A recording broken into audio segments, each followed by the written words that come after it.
Distinguished guest on the dais, Shri Anil Rajdan, former Secretary, Power, Government of India, Dr. Balyan, former MD, Petronet LNG, Shri Nandan Kushagra, Dr. Garg, distinguished delegates, friends from the industry. Good afternoon to all of you. This is an absolute honor and privilege to address the plenary session on contemporary strategic, environmental, and sustainable energy imperatives. Globally, energy demand is rising, with fossil fuel is still contributing more than 80% of the total energy demand.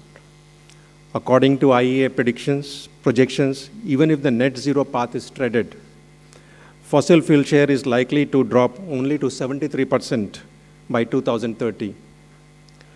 While the fossil fuel share will continue to be there to meet our energy demands in future for decades to come, there is a need for contemporary environmentally sustainable energy solutions to supplement and at least partially substitute the fossil fuels.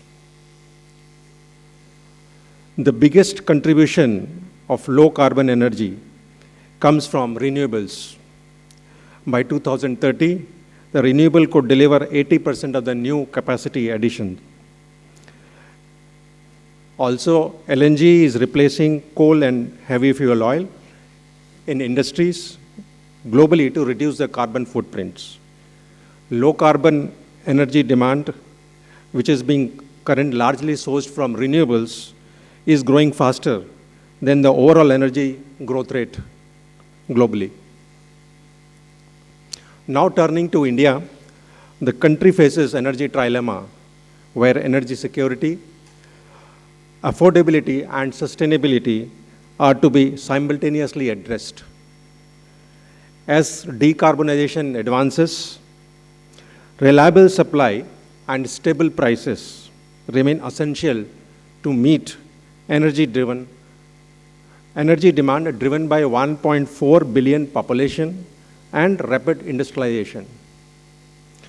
India's decarbonization journey is largely driven by renewable power.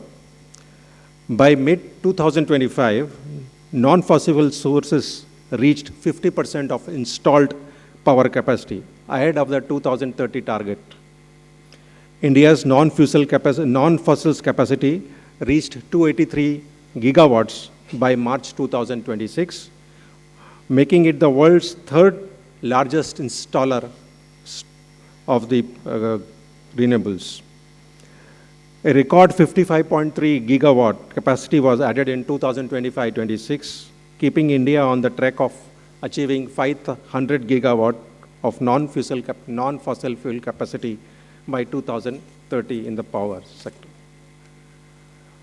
But the fact remains that we as a country are heavily dependent on imports to meet our energy demand. While 88% of oil is imported in the country, 50% of the gas is also imported. This exposes India to price volatility and geographical risk, underscoring the need to look into strategic domestic alternatives while meeting goals of sustainability. The present war situation has clearly further reinforced this. When the crude is nearing $100 per barrel, the gas is touching $20 per MMBTU. To address these imperatives, besides solar and wind, diverse clean energy pathways are advancing rapidly in the country. The major pathways are the biofuels and biomass utilization. Already 20% ethanol blending is being done in gasoline, and that has been achieved almost close to, I would say, 5 years ahead of the target that was originally set for this blending. And now even, the targets are being set even beyond the 20% blending in the gasoline. We are also, and this ethanol is mainly coming from 1G plants or 2G plants. Mainly, there are a few 2G plants also which are using the biomass, and the 1G plants which is mainly using the kind of grains which are cannot be used for food. We are also targeting 15 MMTPA of CBG production from the biomass. Then the SAF is also one of the biofuels that is being targeted in the country, where the blending is desirable from 2027 onwards, where 1% blending will start from 2027 and maybe going up to 5% by 2030.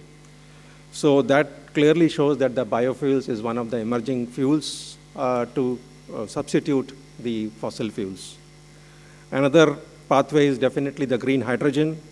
The National Green Hydrogen Mission targets 5 MMTP of green hydrogen and green ammonia, which will decarbonize hard-to-abate sectors like steel, cement, refining, fertilizer, and long-haul trucking. And this will also cut the fossil fuel import by over $12 billion. Clean coal technologies, including coal gasification, is also a major pathway which is being supported by Government of India policies. These technologies substantially enhance the coal use efficiency with ease of carbon capture. The biggest advantage being that the coal is abundantly available in the country and it reduces the energy import.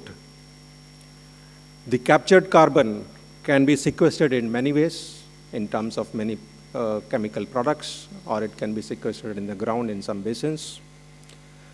The path forward is clear. Scale renewables, invest in hydrogen, energy storage and grids, ensuring security through diversified, sustainable technologies using domestic resources. I look forward to a lot of interaction and learning on all these critical issues during this workshop. Thank you all.